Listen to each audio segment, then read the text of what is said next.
얼마 전 밀린 일이 많아서 서둘러 밥을 먹고 업무를 시작했는데 갑자기 숨쉬는 것이 어렵다는 느낌을 받았습니다. 멀미와 같은 감각이 느껴지면서 컨디션이 순식간에 저하되었는데요. 결국 그날 일은 처리도 못했고 병원에 갔더니 급체라는 소견을 받았습니다. 상황에 따라, 사람에 따라 조금씩 차이는 있지만 비슷한 양상으로 나타나는 급체. 닥터스 시크릿. 오늘 주제는 체했을 때 가장 적절한 대처 방법입니다. 급체는 음식을 섭취한 후 제대로 소화되지 못하고 혈액순환이 원활하게 이루어지지 않아 생기는 경우가 가장 많습니다. 주로 음식을 먹는 습관이 잘못되었거나 정신적 압박감, 스트레스, 또 컨디션에 따라 질환이 발생할 수 있는데요. 사실 급체는 의학적인 좀 더 정확한 표현으로 급성 소화불량이 맞고 만약 속쓰림과 쥐어짜는 증상이 심하다면 급성 위염이라고도 표현합니다. 다음과 같은 증상이 있다면 급체를 의심하시고 꼭 조치를 취하셔야 합니다. 급체가 있을 때 가장 적절한 대처법. 가장 첫 번째로 체한 증상이 있을 때는 더 악화되지 않도록 반나절 정도 잠시 먹지 않고 기다리셔야 합니다.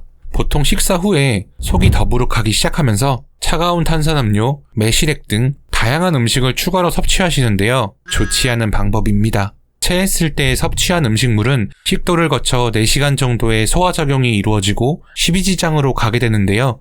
이때 음식물의 분해가 원활하지 않아 십이지장으로 내려가는 속도가 느려지게 됩니다. 이 시간에 급하게 다른 음식물이 들어오면 좋지 않으니 충분한 시간을 가지고 기다리시는 게 좋습니다. 그리고 다음 식사는 죽이나 미음 등의 부드러운 음식을 드시면서 휴식을 취하면 보통 하루 안에 괜찮아집니다. 하지만 죽 먹고 좋아졌다고 다음날 술이나 자극적인 음식을 드시면 위가 다 회복되지 않은 상태에서 바로 다시 체할 수 있으니 적어도 일주일은 소식하고 기름진 음식이나 자극적인 음식은 피하는 것이 좋습니다. 두 번째, 물은 50도씨가 넘지 않는 선에서 따뜻하게 해서 드시는 것이 좋습니다. 끓는 물 한 잔에 찬물 한 잔을 섞으면 약 50도씨가 됩니다. 세 번째, 가볍게 걷는 운동이나 스트레칭 등으로 몸을 이완시키는 것도 소화 기능을 활성화시킵니다. 네 번째가 가장 중요한데요. 위의 방법으로도 호전이 없고 증상이 심해진다면 꼭 약을 드셔야 합니다. 다만 상황에 따라 약을 달리하셔야 하는데요. 대표적으로 위장운동 기능을 조절하는 위장운동 촉진제와 소화에 필요한 효소를 직접 공급하는 소화효소제가 있습니다. 소화를 돕는 생약 성분의 액상소화제와 동글동글한 한약제도 있습니다. 그렇다면 어떤 경우에 어떤 약을 골라야 할까요?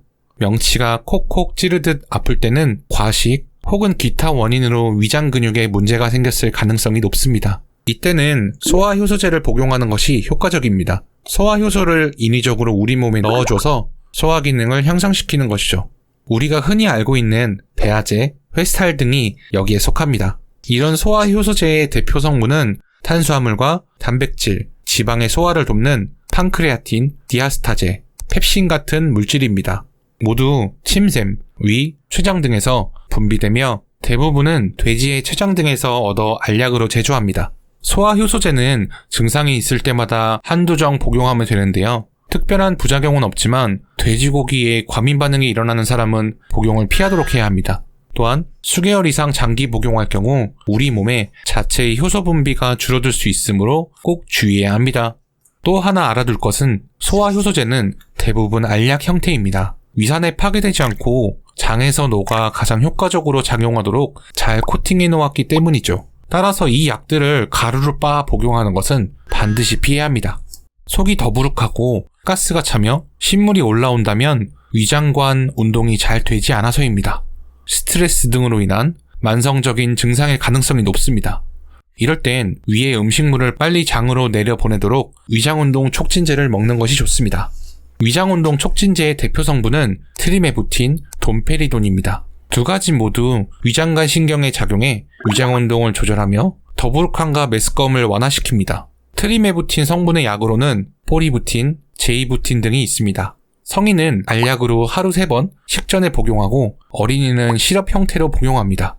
이 약은 유당을 함유하고 있어서 유당불내증 등의 문제가 있는 환자는 복용하면 안 됩니다. 돈페리돈은 모유를 수유하는 수유부에게는 섭취가 금지된 약물이니 꼭 참고하세요. 액상소화제는 다른 소화제와 같이 복용하는 것이 가장 효과적입니다.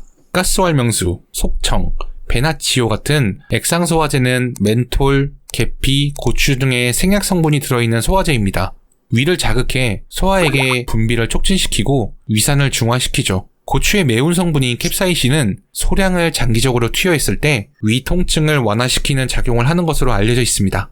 액상소화제에는 마비작용을 일으키는 미리스티신 등의 성분도 들어있습니다. 생약 성분이 담긴 액상소화제는 가벼운 소화불량을 완화시켜주지만 위장운동 촉진제나 소화효소제 같은 다른 소화제와 함께 복용해야 소화불량 개선 효과가 더 좋습니다. 액상소화제는 약국에서만 판매하니 이 점도 참고하세요.